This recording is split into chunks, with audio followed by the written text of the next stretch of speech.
작가님 소개 좀 부탁드릴까요? 예, 저는 대전에서 서예 문이나 또 한문을 하고 있는 또 학생들을 가르치고 있는 조양진입니다. 예. 일단은 글자와 그림이 한 분야가 된다라는 교차하는 그 지점을 가지고 저는 공부를 했습니다. 그래서 제 부분을 대부분 보면은 화선지가 아닌 파마지에다가 저는요 작업을 한번 해봤고요. 또 이제 몇 가지 특징이 있어요. 첫 번째는 그림과 글자의 그림과의 조형 세계를 표현을 좀 또 해봤고요. 서와 동원의 의미를 더하게서 표현을 해봤고요. 두 번째는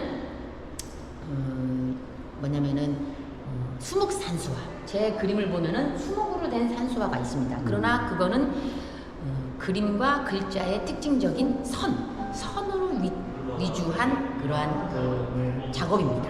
그리고 세 번째는 저는 이 작품을 중간중간에 보면은 해학적인 것들이 많이 들어갑니다. 동물을 소재로 한 민화적인 표현, 우리들만의 표현할 수 있는 우리나라 정서에 맞는 민화적인 표현을 작품으로 표현을 해봤습니다. 왕의 친족들 중에는 흥선대 원군이 또 사군자로 해서 난초에 굉장히 유명하게 그렸던 걸로 저는 알고 있습니다. 저는 글씨를 먼저 손을 댔기 때문에 아무래도 이제 그 속에서 문인화를 배웠고요. 그 속에 서예를 하면서 그 커리큘럼에 문인화가 들어가 있습니다. 사군자. 네, 그래서 그러한 사군자의 매너묵집은 또 이 글씨의 선으로 돼 있어요. 특징적으로 잘 보면은 저의 포인트도 선의 예술입니다. 불법 용필을 통한 선의 예술. 그래서 이게 두 가지 그림과 글자의 특징적인 게 선이에요. 그래서 저는 그림을 지금 제 그림을 보면은 정밀 묘소가 아닌 정밀 화가의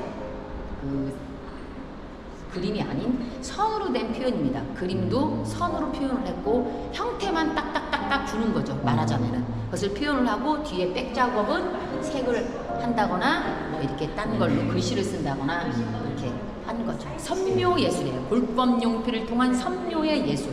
그것이 이제 저의 요번의 특징적인 거라고 볼 수가 있어요.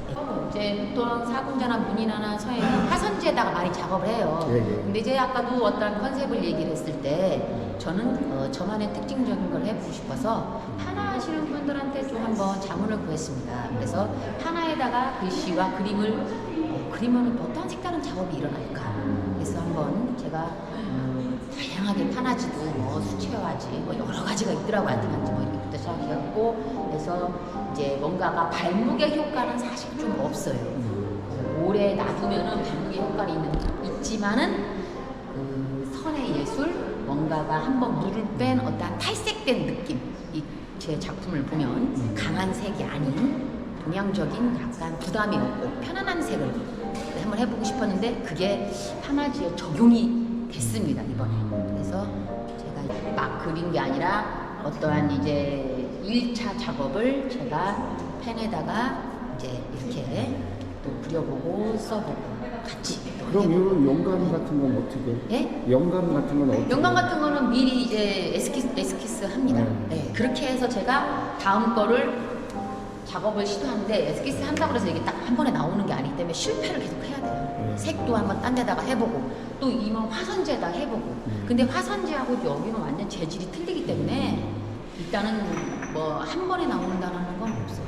이거를 글씨도 한번 물을 뺀 거니까 많이 민화에서 호랑이가 추구하는 뭐 용맹스러운 부분들 우리가 뭐 그 호랑이에 대한 어떤 의미 그런 것들이 많이 들어가서 그냥 뭐 한 해 한 해 그린 게 아니라 몇 년 전부터 이렇게 그리다 보니까 그게 또 여기에 딴 거보다는 이러한 산수에 어울리는 게 또 뭐 호랑이가 또 어울리더라고요. 행호도라고 해갖고 보통 이제 민화에 보면은 그 호랑이가 많이 출연을 합니다. 그래서 호랑이를 만약에 민화를 많이 그리는데 그 속에서 호랑이 그림에 까치하고 소나무가 꼭 등장을 해요. 까치 넘지만 뒤에 창력으로 자유롭게 소나무를 그렸어요. 상상을 해서. 저는 선으로 서예를 했기 때문에 정밀묘사가 아니에요. 했기 때문에 이런 선들이 나와요. 사실은 이 서예를 안 하면 이런 선들이 나올 수가 없어요. 이거는 해본 사람들만 느낄 수 있는 거거든요. 아 그래요? 예, 이게 굉장히 쉬운 작업인데도 아까도 내 후배가 와서 어떤 얘기를 했지만은 굉장히 어려워요. 네, 동양학과만 앞뒤. 나온 데서 이게 나오지가 않아요. 네, 그럼. 이러한 선들은 서예의 붓의 기법, 테크닉에서 나오는 거예요. 이게 어떠한 힘, 필력들 이런 건 다 필력이거든요. 네. 이거는 서예하는 사람들만 낼 수 있는 힘들이에요. 뭐 낼 수는 있겠죠. 근데 네. 어떠한 강한 면이라든가 강약과 이런 깊이는 조절을 할 수가 없어요. 그분들을 조금 네. 더 붓을 테크닉을 그러니까 해서 거예요. 선생님 호랑이 그냥 자유롭게 다니는 어떤 분위기예요. 제가 생각하고 있던 그런 산수와 뭐 이렇게 그 편안함, 그런 자유로움, 그 소재의 동화 같은 느낌 그런 것들이 제가 늘상 생각했던 그러한 것들의 표현이라고 생각하시면 돼요. 이런 것들도 되게 이런 것들을? 예, 무릉도원이에요. 따지고 낙원이라고 그래요? 그랬잖아요. 자, 후유 낙원. 예? 네. 우리가 무릉도원을 생각한다면 뭐 딴 거에 표현할 수 있는 무릉도원이 있듯이 저는 이런 것들에 대한 표현의 무릉도원이라고 제가 상상을 해본 거예요. 네. 요것도 이런 그럼- 것들이 이제 매와 매낭국죽을 이렇게 표현을 여기다가 이렇게 한 거죠. 네. 이런 것들은 이런 되게 것들도 재밌네. 지금 네. 문자가 호랑이 호자를 통해서 제가 이렇게 글씨로서 했습니다. 이것도 이제 제가 문인화를 또 사군자로 오래 하다 보니까 약간 이제 이렇게 문인화의 매화, 꽃을 이렇게 연상을 하면서 좀 약간 창작을 이렇게 어느 상상력을 한번 해봤습니다. 그래서 설매, 눈이 내리는 매화. 매가 원래는 봄에 피잖아요. 근데 봄에 펴도 완연하게 피는 봄이 아니라 뭔가가 이제 그 겨울을 뚫고 난 매화 핀 꽃.